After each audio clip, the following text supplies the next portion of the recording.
what better way to have in the first segment of the show, like you said, WWE Hall of Famer Diamond Dallas Page. I was just doing what I was told. Come out of the elevator and walk right to Bully. You'll find him. Paige, how's things going, brother? Man, 2019, it might be the best year ever for me. Right in the beginning, I got a brand new book coming out called Positively Unstoppable, The Art of Owning It. And what is it? Whatever you want it to be. What's really cool about that, Random House, it's the biggest publisher in the world. They're the one that's producing the book. And it comes out January 14th. And what I decided to do is do book plates, where people, if you get the book and you come to, whether it's my workshop, which we are oversold on, I just found out by looking at the room, 175 people are going to be doing DDPY with me tomorrow morning, which is crazy. But anybody who brings me on their phone a receipt that they or purchase the book, I'll give them a book plate that says Diamond Dallas Page. And actually for this one, I've dated it as 9/1/18. So it's something special, because this is a really special time. But between, telling people how they can get the book signed, even if they don't see me again, if I don't have that, I'm also got another documentary coming out in 2019. It's called Relentless. And it's everything from Kevin Nash breaking my back when I blew out my L4 and L5 to where we are today. And it is a super inspirational video. We're talking to a couple different companies about. That'll be a documentary. And then I got a show coming out. And I'm only going to touch this on a bit. It's going to be a Netflix original. And it's called Gods. And it's a very, very, very dark superhero series. So that's what's coming up in 2019. I'm super excited about it. Paige, I got to tell you, I love your ring. Oh, hey, Bubba. What? I love your ring. A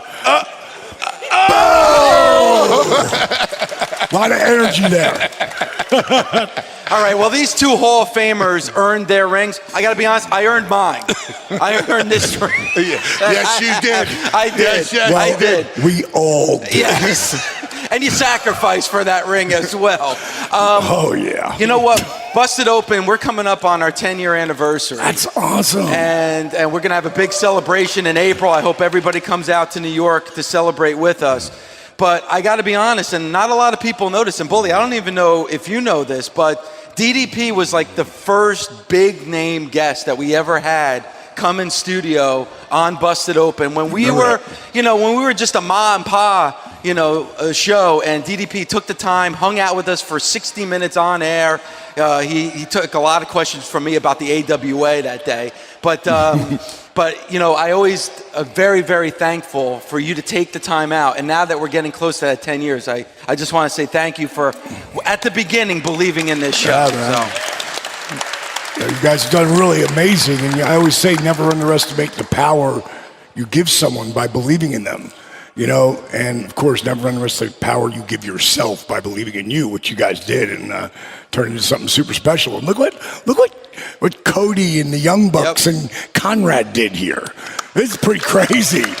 I just went by because I'm staying up near Conrad, and I saw him there, and he's got his paperwork out, and he's trying to coordinate everything. And I walked in, and I went, dude, this is amazing. He goes, I'm a mortgage broker. I go, I know, but not anymore. We were talking, and he was saying how much the production costs, and Bully, the lighting and the sound. I mean, it's a lot. And I said, well, for my DDP Yoga Performance Center in Atlanta, GA, I own everything, the buildings, the cameras, all the production equipment, the lighting. He goes, but you're a production company. I said, Conrad, guess what? Now so are you. Yep. And he started laughing. He goes, yeah, I guess I am. Because when it's just done once this well, that just got to mean there's got to be more coming, right? Got to be.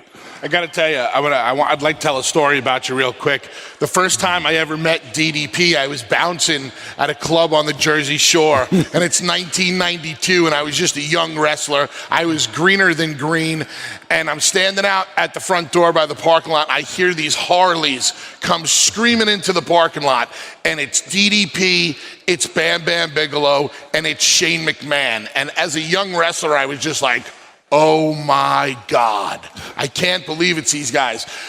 He gets off his bike like he's a god, because down on the Jersey Shore, he is a god. And him and Bigelow walk in with Shane McMahon.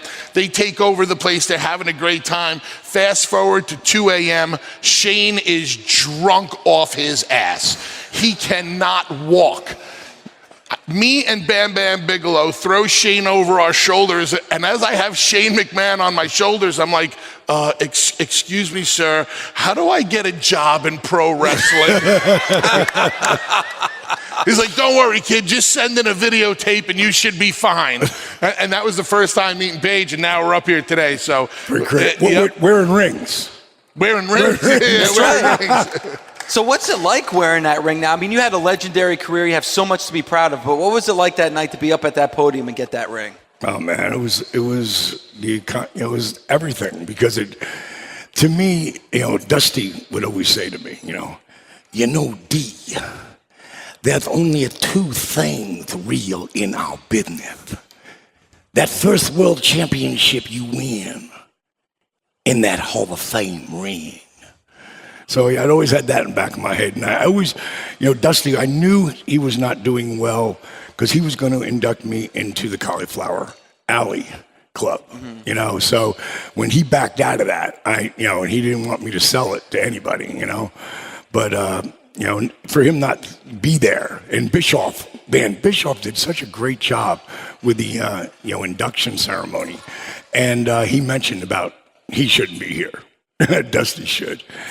And it was really powerful. I got to thank his wife, because everything's about relationships. It's not just about wrestling. I'm talking about everything in life is about relationships. And Dusty took me under his wing when I was down there in Florida in the late '80s. And when he got to the Polka Dotted Guy and left there, and then came back to WCW to run the company, over that period, I stayed in touch with him. And unbelievably, I'd call, leave a message, and call me back. But the only reason he called me back, because I had a relationship with his wife, Michelle, Cody's mom, loved me. And she would say, don't worry, Dallas, he'll call you back. And he did. And I never really realized how big that was till later.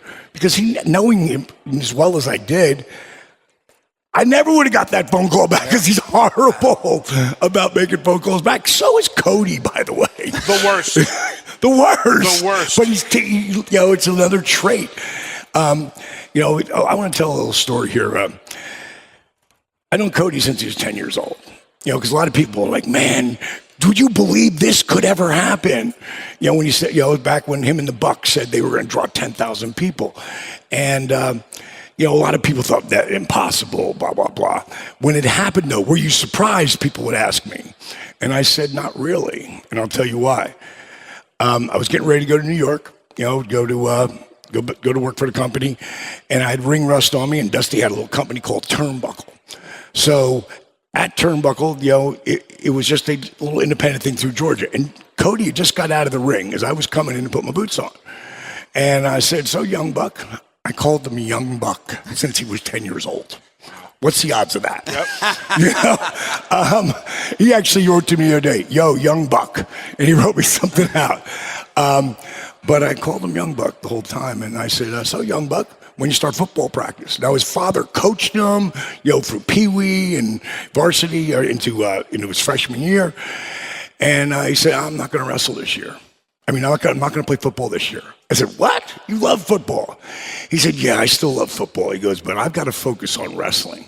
I'm going to be a sophomore this year, but next year, I'm going to win. My junior year, I'm going to win the state championships. I'm like, wow, that's a bold statement, young buck. I said, but I love it. I said, you have to work your ass off for that. He goes, well, of course. So let's go to his junior year. I'm in LA now doing the acting thing. And I hear that, he's on fire. I call him up. Hey, what's up, man? Oh, that's great, man. I'm undefeated right now. I'm 11-0. Boom, great job. Keep up the great work. Call him back when he's about 22-0. Same thing. Call him up at 33-0. And he had just been interviewed for the Atlanta Constitution with Dusty. And just been interviewed on Eyewitness News, local news station. He's like, oh my God, Dallas, this is so crazy. You can't believe it, blah, blah, blah. And I go, well, hold on, young buck. I think I was a 3-time world champion. I might understand it a little bit. Oh no, I don't mean that. And, I just busted his chops. And I said to him, now you got bullseye on you.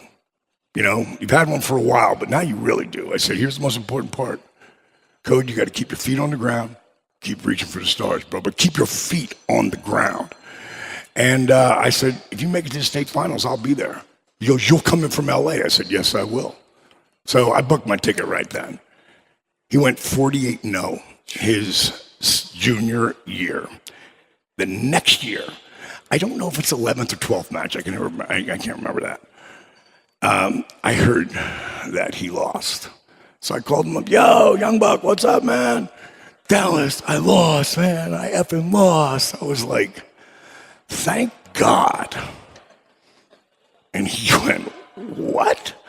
Why would you say that? I said, Cody, do you think you learn anything from winning? I said, it's great that you were winning, but you don't learn anything really from winning. You learn from losing by falling down. That's how you learn. I said, let me give you a scenario. Let's say you were 44 years old. I'm 44-0, and you met that kid, and he beat you in quarterfinals. That would have really taken it out of you. I said, but he didn't, and you might meet him along the way. I said, now you know. What did you learn out of this? So one of the things that, because he's Dusty Rhodes' son, no one wants to get pinned by this kid. So he would really, for a while, having trouble to pin him and just keep him on the ground. Then he thought, boom, let me change this. He'd take him down, let him up. Take him down, let him up. Take him down, let him up. Take him down, let him up. Way easier to pin when they're blowing sky high. Is that when he hit him with the elbow? That's when he hit him with the elbow. Bottom line is, he met that kid in the finals. He was undefeated, the other kid. They met. He was in such crazy shape. I actually went down I flew in again for that. And right before they get ready to start, in Georgia, they had the kids have families that are around. They have 5 people that come down to the mat. And he looks up at Dusty. He goes, Dad, get Dallas down here. So I went down, and he ate that kid alive. And one of the things that we had talked about, because that summer of his junior year, I brought him into my home in LA, and he stayed with me for a week because he wants to be an actor, and that's the big goal. He wants to be a working actor as well. And he got to go to Rob Zombie's House of 1,000 Corpses with me, the premiere, and then he went to the party after, got pictures with Rob Zombie. Then I brought him to one of the sets. My buddy was doing a soul plane. His name was Terry Crews. He's a nobody at the time, but I told him, Terry Crews is going to be a huge star. And you see where Terry is today. Bottom line is, when it came down to all of this, when this kid puts his mind to something, he puts the work in. And that's what it's all about. Inside this ring, it says work ethic equals dreams, exclamation point, DDP.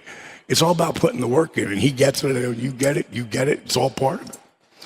What do you think Dusty would say to Cody today if he was here, with taking the chance, leaving the WWE, betting on himself, and then seeing the fruits of his labor, 10,000 fans on Saturday night? He wouldn't even be walking around here. He'd be doing just what he's doing. He'd be floating around here.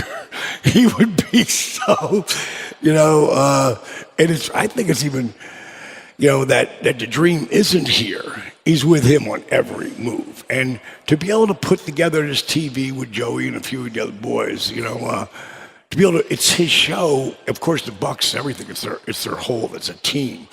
And those guys are just unbelievable to me. I mean, They're the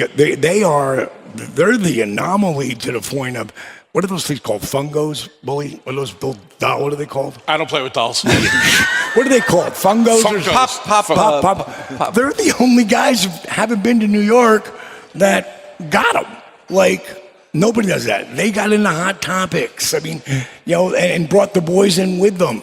I mean, those guys are super special dudes, man. I've never met them, but I just watch from the outside. I'm looking forward to meeting them tomorrow night. It's going to be a really awesome time. I think the Dream, he would be the proudest person alive, and he would be in there with him doing it. It wouldn't be, but I know he'd also step back and still let him do it all.